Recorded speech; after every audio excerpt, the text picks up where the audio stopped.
bad stuff and things like this here, you know. And I think if the kid who was around today, he'd say, yeah, I see this happening now.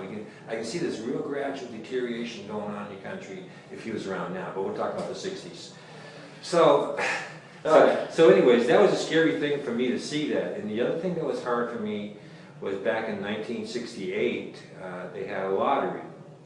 The lottery was to draft young men who just got out of high school or were in college to go to Vietnam.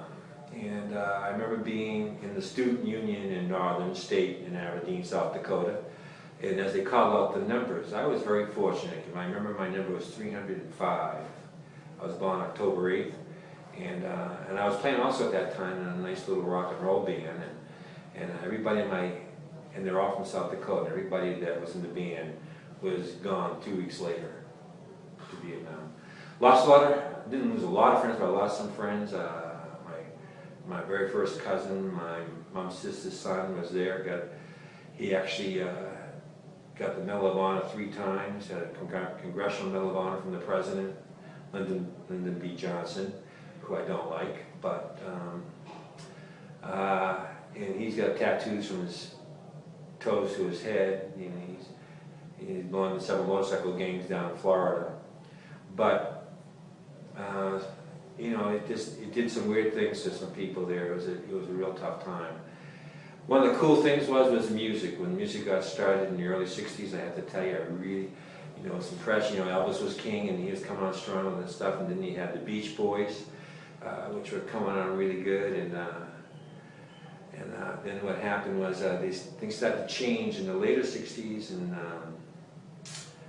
a lot of great talent at the time, you know, soul coming out of Detroit City, and the Supremes, the Temptations. They were just awesome songs. It's great stuff. But then things got a little weird, and Jimi Hendrix came out with the one that really got him going. Was called Purple Haze. You get a chance, you should listen to it. Unfortunately, Janis Joplin, who was a tremendous singer, you know, those two OD'd, you know, and gone, but they were great talent. And the dress codes, you know, we had to go, the girls had to have dresses below the knees, and they weren't allowed to wear slacks at schools in the early 60s and things like that. And we had to wear, you couldn't wear t-shirts and just a t-shirt. You had to wear a shirt like the one I'm wearing now. And I remember as time went on in the later part of the 60s, the college students and some of the high school students lost faith in our government, because the government officials were basically, honestly, were not telling the truth, and a lot of corruption going on. Similar to what you're feeling today in our government, because there is a lot of corruption and a lot of non-truth and a lot of spinning of everyone goes on too. But it was tough for us, because we were brought up, I think, during, like, as we said, after World War II, it was kind of like the golden age in that next decade to the 60s, which really changed things to a degree. You know, most of the people that were involved in the 60s now are your leaders, and that makes it really difficult to see, because I don't see good leadership in our country. And there's some qualities that you have to have, the good leadership, and one is integrity, you know, a little honor. So those things are real important. So I just feel like, you know, that was the beginning, maybe, of the end. I don't know if we'll ever get this thing turned around, but the 60s was tough. But I think that I was fortunate enough to be able to really have been gone to school out in the Midwest when the drug thing started running rampant out in the East and West Coast. Well, that's, you know, the Midwest is basically the stronghold, the strength of our country.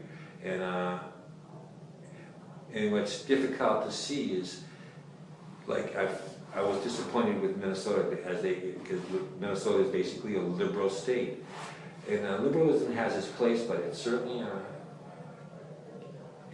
taken away the foundation of a lot of the solid things that made this country great at that time.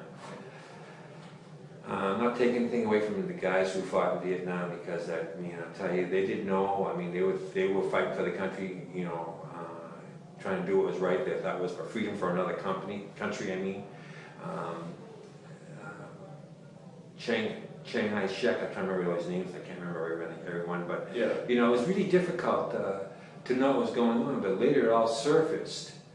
And one of the things I want to say that was very disturbing to me was I remember being, I think I was a junior in college, and Lyndon B. Johnson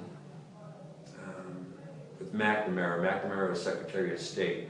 We were on TV, and what had happened in the Gulf of Tonkin, which is down close to Vietnam, they tried to say that there was a shot fired at one of our destroyers, and they were putting a lot of pressure on the sonar dude that was doing the sonar, saying he wasn't sure if he heard anything or not, but they're trying to build and escalate a reason to build up the war back in 1968, and this is what was wrong. And then what I found out later on from somebody who got first-hand information was that Lyndon B. Johnson's wife, Lady Bird, owned the airlines that were shipping the soldiers down to Vietnam and taking them back.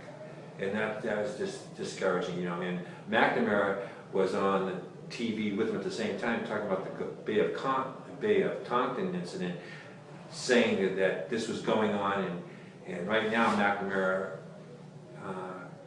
said this is one of his biggest regrets he ever did that. So it's important, I think, one of the things I learned is it's important to question every leader.